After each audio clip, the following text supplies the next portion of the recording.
11 on First Coast News. It's the video sweeping the nation tonight. What George Zimmerman's lawyer has to say about the surveillance video of his client. Fascination with the Trayvon Martin case is reaching a new level online.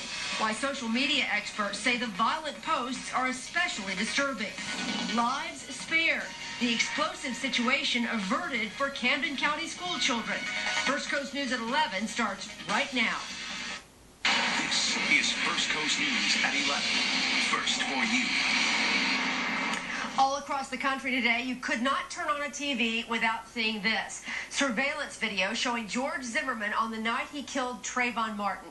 ABC News took this video to Zimmerman's attorney. He couldn't comment on the tape and seemed unsure whether Zimmerman received medical attention for his wounds. Did Mr. Zimmerman seek medical treatment? That evidence is all going to come out. That's evidence? When this case is litigated. But earlier you said he did at some point seek medical attention. Then I've already answered your question. But it was vague, so I'm following up on it. So, then I've already answered your question. So he did seek medical attention at some point. Well, I'm not going to continue to litigate the case here. George Zimmerman's brother, Robert, appeared on CNN tonight to talk about his brother's character. He's the neighbor that everybody would want to have. He's the kind of guy that sees somebody struggling with changing a tire and stops to help them, or helps older people with their groceries. He goes out of his way to help people. He always has.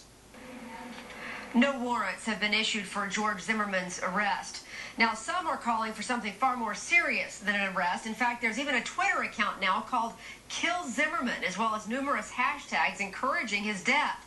Tonight, our Caitlin Ross takes a closer look at social media and the fascination with this case. She joins us live in the studio. Kate?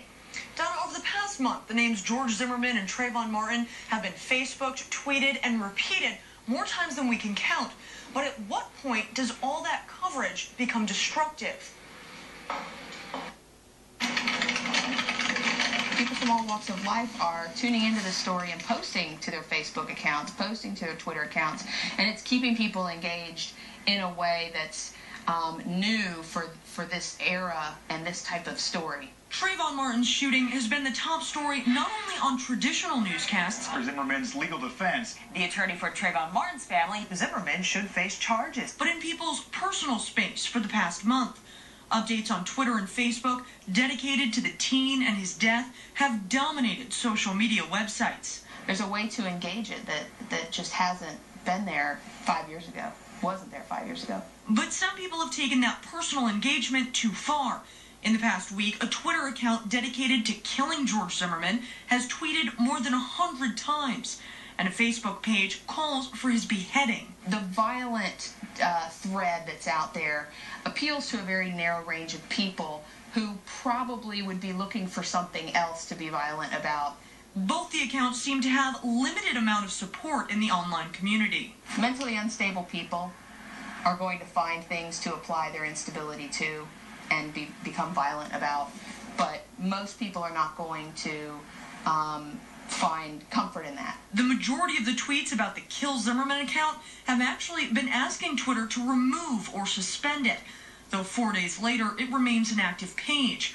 But after all the rallies, tweets, and updates about George Zimmerman, it's not clear exactly what he's seen in reaction to the shooting. From the people who are speaking for him, it seems as if he's aware of the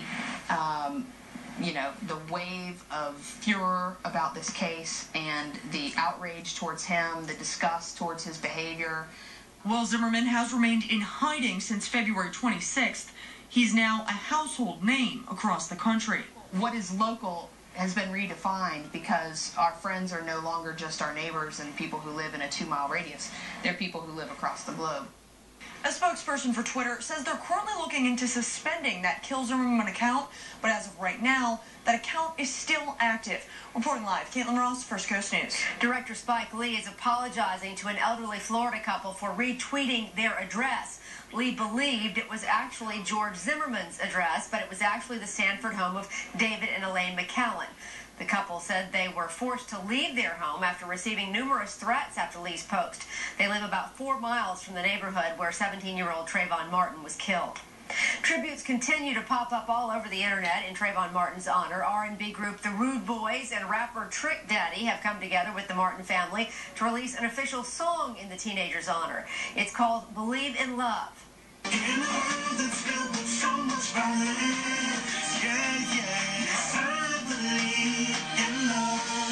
The single will be available on iTunes tomorrow. 100% of the proceeds go to the Trayvon Martin Justice Foundation. New tonight in North Florida.